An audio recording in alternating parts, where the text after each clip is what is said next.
No really distinct day, because every day is a day for worship. Christ appeared in Palestine, Baha'u'llah appeared in Iran, and Muhammad appeared in Saudi Arabia. War is only the consumption of human beings and resources. So similarly, humanity as a whole is going through a process of development. The fruit of science is technology. The fruit of religion is morality. But the temple is open every day for whoever would like to pray, or for groups that would like to pray together.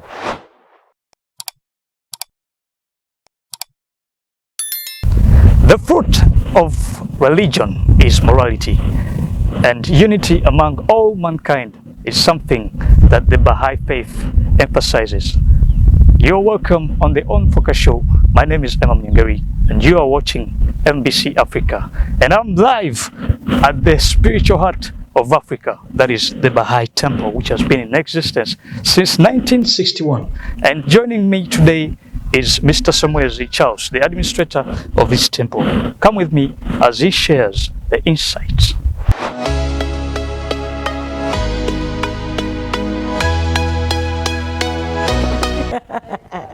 Good to have you on the show, Mr. Samuel Charles. Nice to meet you, Emma. It's a pleasure having you on MBC Africa.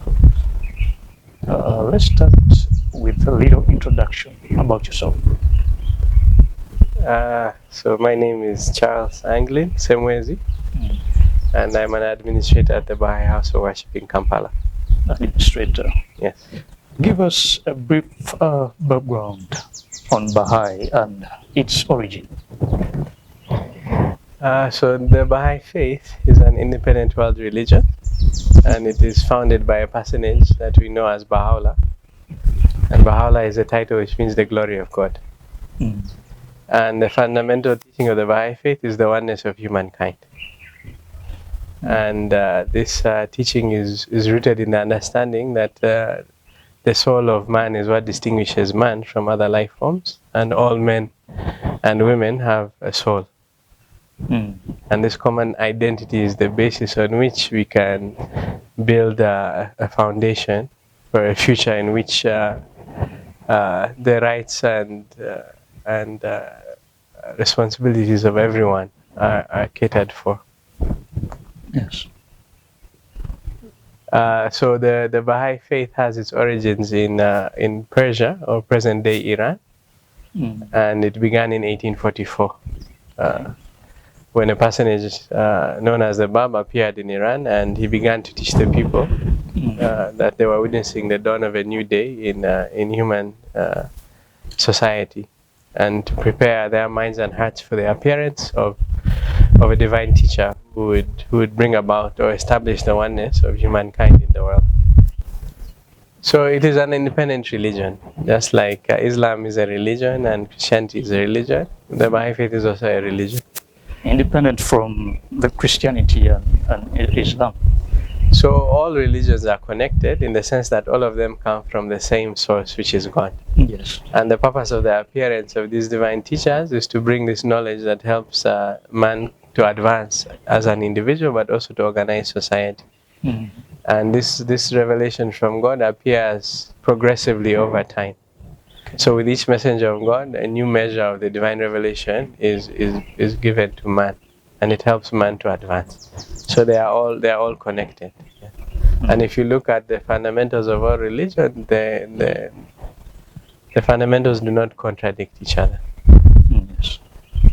So the divine spiritual teachings, they don't change, but the social teachings change as society changes.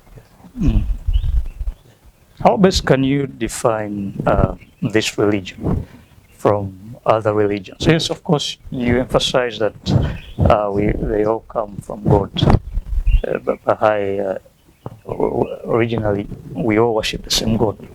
But there must be some differences. So I think when we talk about differences, I mean, in the sense that there are distinctions, but the purpose is not necessarily to divide and separate. But they arise maybe from circumstances and from our understanding. So when divine teachers appear at different times, you might assume that they, because they have appeared at different times or they have different names, they are different. And so there's that outward distinction, but the purpose is spiritual, and it is to assist mankind to progress. So a revelation that comes from God is a divine system of knowledge, and these divine teachers are inspired by God, and they come by His will or on His behalf to share these teachings with mankind to help him advance. So maybe one difference is that the Baha'i revelation is more recent. So Christianity, Christ appeared over 2,000 years ago. Then Islam, I would say, about 1,600 years ago, and the Baha'i revelation appeared about 180 years ago. So that could be one. It is a more recent revelation from God. But all the revelations, as I said, are connected, and you cannot deny any of the revelations that come from God. Another difference you could say is that they appeared in different places. So whereas Christ appeared in Palestine, Baha'u'llah appeared in Iran, and Muhammad appeared in Saudi Arabia. We are here at the spiritual heart of Africa.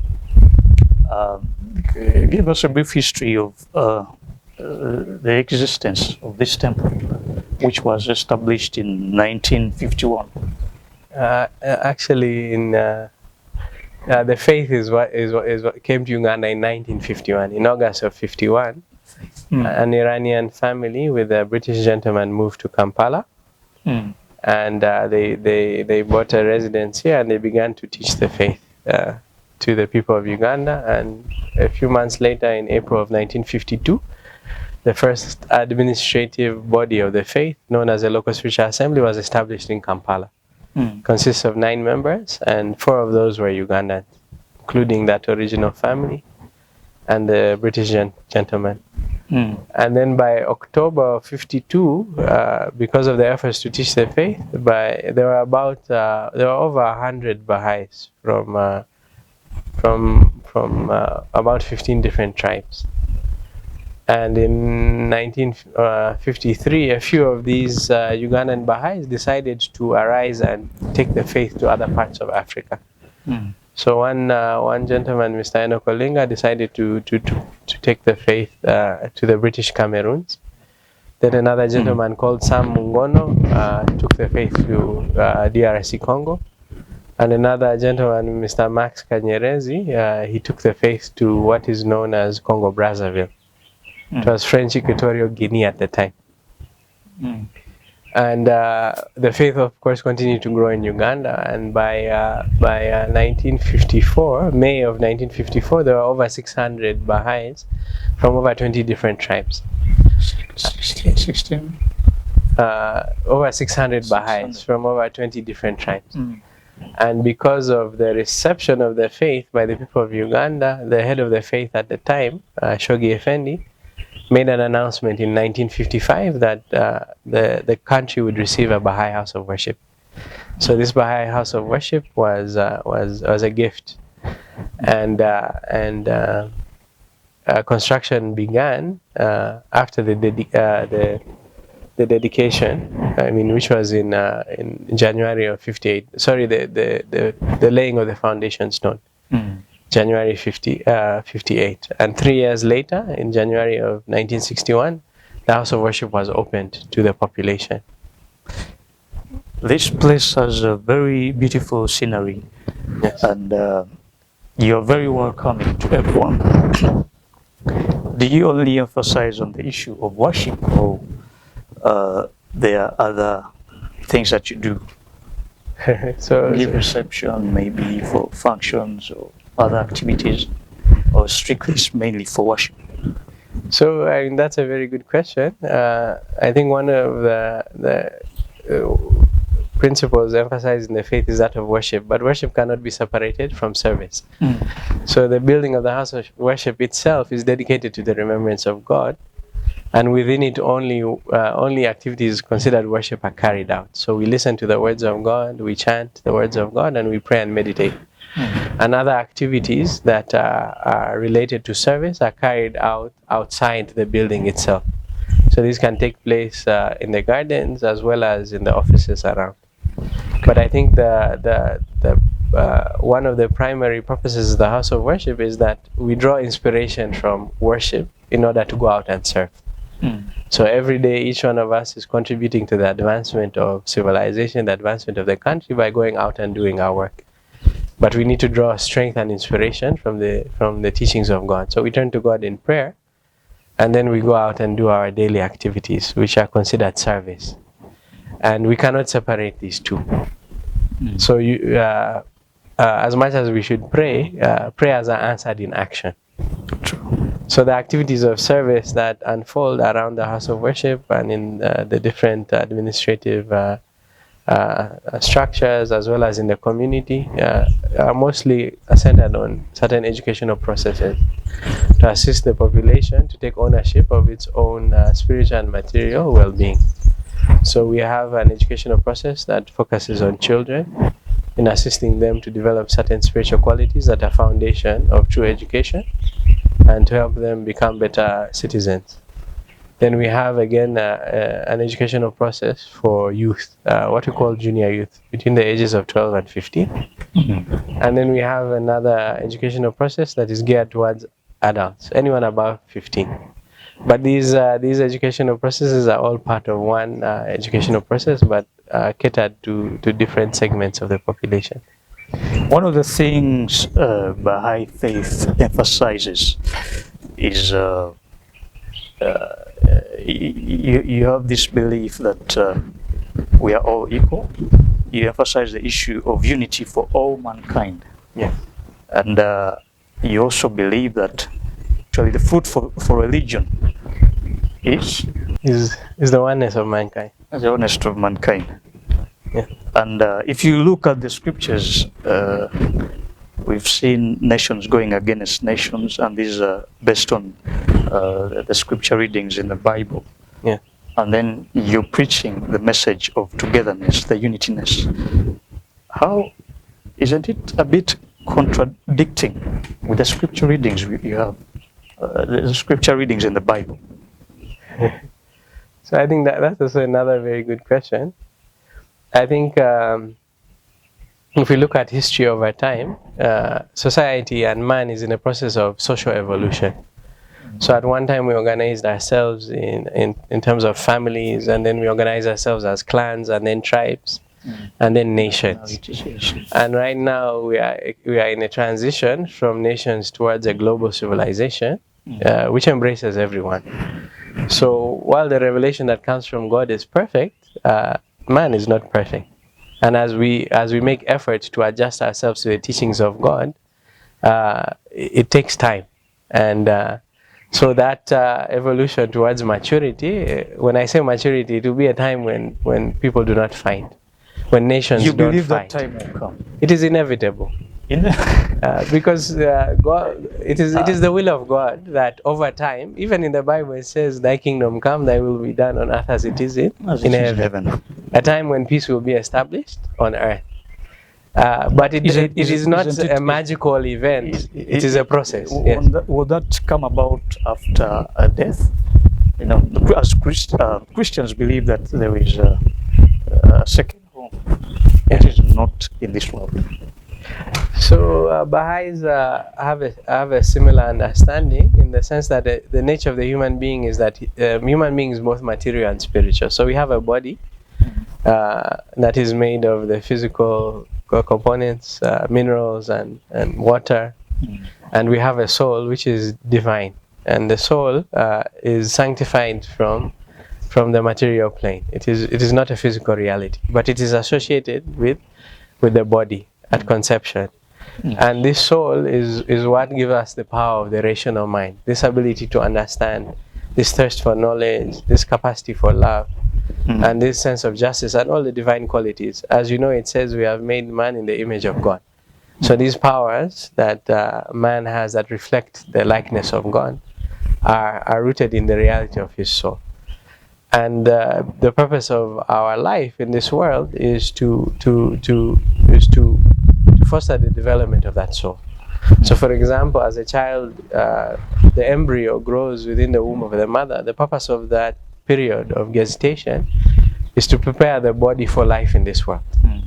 And in this world, at the age of 25, our body reaches maturity, but the soul continues to grow throughout our life, regardless of our age. So over time, our knowledge advances, our understanding advances, our ability to acquire these spiritual qualities does not diminish with age. So death then is a change of condition in which the soul then advances into the kingdom of God and continues to grow forever. So the purpose of this life is the development of the soul, but also to contribute to the advancement of civilization, what we call the twofold purpose. And this purpose finds expression in the field of service. So we are in this world, but you strongly believe that there will be a time where all humans will come together. They will have one religion, they will worship one God, and there won't be any conflict. So the maturity of a human being, initially when we are children, because of a lack of understanding, we conduct ourselves in certain ways. And maybe someone takes my toy, I complain, I fight. And then we see as we grow in understanding, then we begin to realize that there are other ways of resolving conflicts. And we can actually share, and there is enough for everyone. So the approach. So similarly, humanity as a whole is going through a process of development. And as we attain maturity, then we will not resort to war to resolve our differences or our misunderstandings. After all, war, what is the fruit of war? The war is only the consumption of human beings and resources. And at the end, it only leads to more suffering. I think Abdul-Baha says the fruit of force is turmoil and the ruin of the social order. So we must increasingly find ways to collaborate, and the divine scriptures and the revelations from God give us that inspiration and that spiritual energy and that vision to work towards a better world for everyone.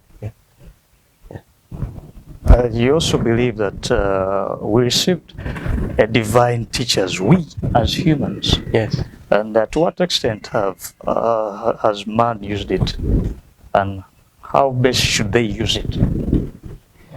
So I guess in order for society to grow and advance, and for us to provide for our upliftment and well-being, we need to apply knowledge. And as we apply knowledge, we generate new knowledge, and we also share it. And knowledge is of two kinds. There is science, which arises from our investigation of the physical world, and it's the way we organize our understanding of that physical world. But there's also divine revelation, which is insight into spiritual reality. And this divine revelation comes from God. And so man uses both systems of knowledge to contribute to his development and the development of society. And both are necessary. So while science, the fruit of science is technology, the fruit of technology of religion is morality. Morality, yeah. Religion helps us to understand and examine our relationships. And to align those relationships in accordance with our true nature. So what is my relationship with my fellow human beings? What is the relationship between the individual and the community? What is the relationship between the individual and institutions and society? And what is man's relationship with his environment? But ultimately, what is man's relationship with God? And all the other relationships are an expression of man's relationship with God. If your relationship with God is strong, then your relationship with other human beings will also reflect that. Since God has given us this world, we will also take care of it. Since God has created us together, we will take care of each other. What are some of the things that you emphasize the most in the Baha'i Faith? So one of the principles that arises out of our nature as human beings is that of the independent investigation of truth. So God has created every human being with a mind that has the capacity to think and to understand. And so as human beings using our mind, we grow in understanding. And we need to investigate reality to find the truth. So one thing we should avoid doing is blindly accepting anything we hear. So whatever it is I have shared, you should go and investigate and understand for yourself. And so, based on reason, we follow religion, and based on reason, initially one has to understand about the religion. Yeah. You have to research about it. That's what you're trying to say. Yes, you have to investigate. The mind will not accept something it does not understand. So you can talk to other people. You read the Holy Scriptures. You practice, and you see, does this make sense? And is it in accordance with that God has desired for us? So, for example, thou shalt not kill. I know if I pinch you or I hurt you, you feel pain. So, according to common sense, it's not something I should do. I know if I deceive somebody, they will not trust me, and our ability to form a proper relationship and to advance collective activities will be weakened. So I know I should tell the truth. So the teachings of God are brought to man by God in a way that he can actually understand. God would not share something with us we cannot understand. So the mind of man is able to receive the revelation of God. That is how God has created us. Yes. Your holy book, is it way different from the Holy Bible or Quran? So the holy book of the Baha'i Faith is called the Kitabi-Aqdas. The what? The Kitabi-Aqdas. And what it means in English is the most holy book. And in Most holy. Yes. It's the most holy book in the Baha'i revelation. And in this book is contained some of the laws and principles, as well as the admonitions and counsels that Baha'u'llah brought. And it also... Can you cite some of this? It also includes guidance about the way we should organize ourselves and society. So it includes guidance on marriage, guidance on inheritance. It includes guidance on how we address certain crimes. It includes the laws on prayer, on fasting. It also includes You also fast? Yes, we also fast. Okay. Yes. Okay. So Baha'is fast during the month of March for 19 days. March, yes. So 19 days. The fast ended a few days ago, on the 20th of March. And at the end of the fast is what we call the Feast of Nowruz, which means New Day. And it's the beginning of the new year for Baha'is. And the Baha'i year consists of 19 months of 19 days. A total of 361 days. Yes. Do you have specific days for worship? Like the Christians have Sunday, for the Adventists it's Sabbath, which is Saturday, and for the Muslims it's Friday. What of the Baha'i Faith?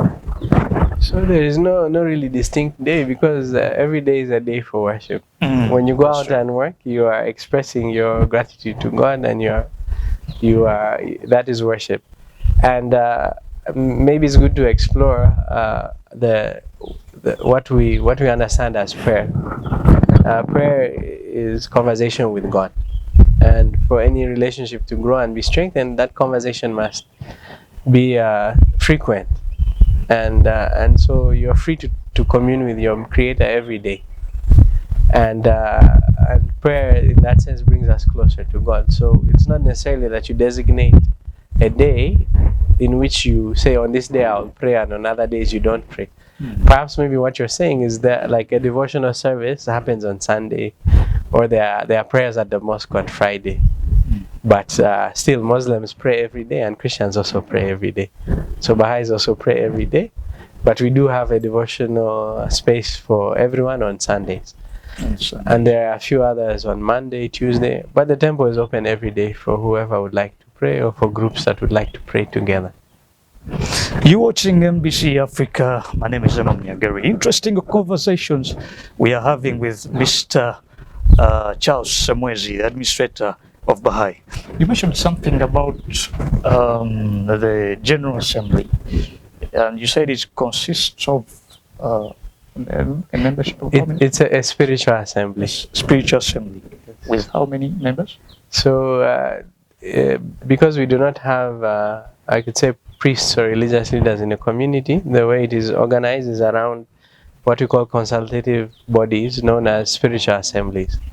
So at the local level, there is a spiritual assembly consisting of 9 members, and these individuals are elected at the local level. Okay. They are elected every year, and they are not paid for their work, and they provide this as a service to the community. So they consult on the affairs of the community and they make decisions. And the nature of the Baha'i election is such that there is no campaigning, there's no nominating, and there's no talking about who it is you're going to elect to these bodies, but rather in a state of prayer and reflection, you think about who best embodies the qualities needed to serve the community. And through a process of secret ballot electoral process, you elect those 9 individuals, and for a year they administer the affairs of the community. And at the national level, there's a similar process. So delegates from communities around the country will convene to conduct an election in which 9 members who constitute the National Spiritual Assembly will be elected. And this also happens on an annual basis. Then internationally, every 5 years, those who are current members of the National Assembly are considered delegates to the International Convention, and they elect the body known as the Universal House of Justice. Okay. Which is a body that, according to the teachings of Baha'u'llah, legislates on matters that are not found in the holy writings. Globally, who is the president of the General Assembly? So we don't really have an individual leader. Like for the Adventists, I know there is one. I don't know if he's still the acting president, President Ted Wilson. So in the Baha'i community, it's a body as a whole. There's no individual member of the council that has a greater rank. Superior to the other. No one is superior to the other. So the body, the Universal House of Justice, takes decisions on a collective basis, and then those decisions are implemented. So there's no individual that this individual is of higher status than others in the community. All individuals are servants of God, and when you are on such a body, you are serving the community. You're serving that institution and the community. There are Baha'i temples in each of the continent, and this being the spiritual heart of Uganda. Do you have plans for establishing more Baha'i temples across the globe?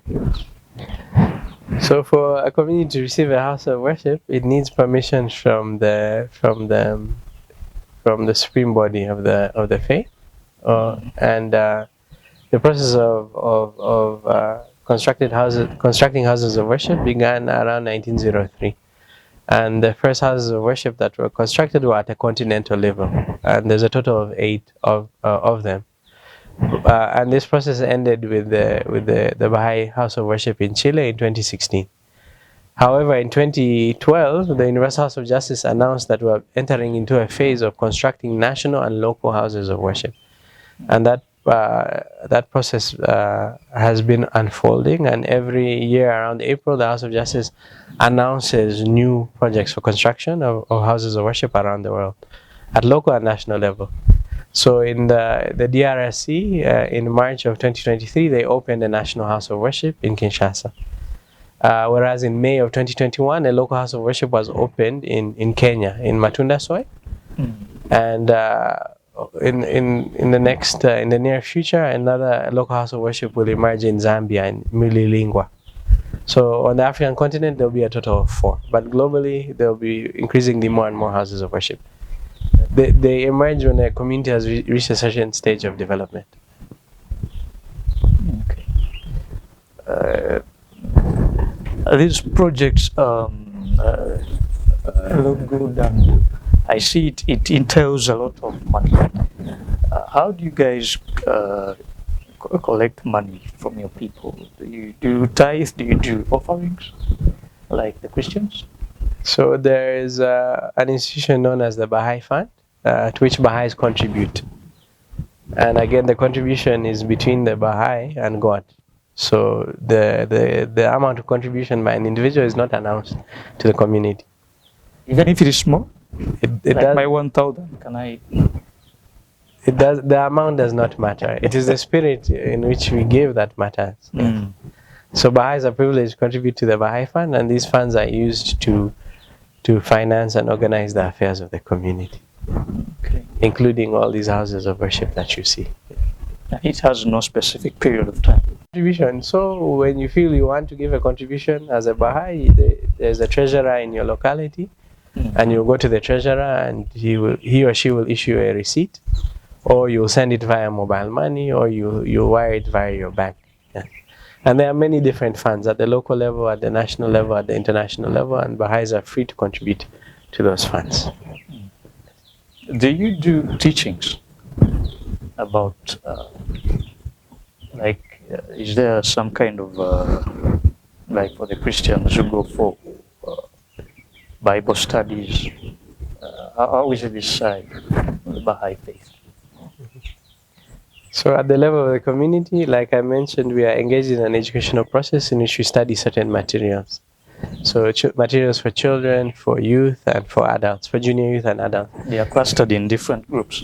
And these educational activities are open to everyone. So it's not just Baha'is who engage in the study, Baha'is and their friends and their neighbors. So at the level of the community and in the neighborhoods and at the grassroots, we engage in this process of study. And as we engage in this process of study, of course, we share the Baha'i teachings so that humanity can use these teachings for the upliftment of the human condition and the betterment of the world.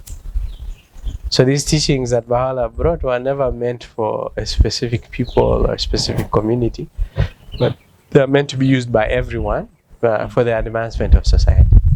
And so we do not restrict anyone's involvement in the study, and we share the teachings of Baha'u'llah with anyone who is willing to receive them. Yeah. Yeah. Just for our viewers, do you have something to say, some closing remarks? You can please do share.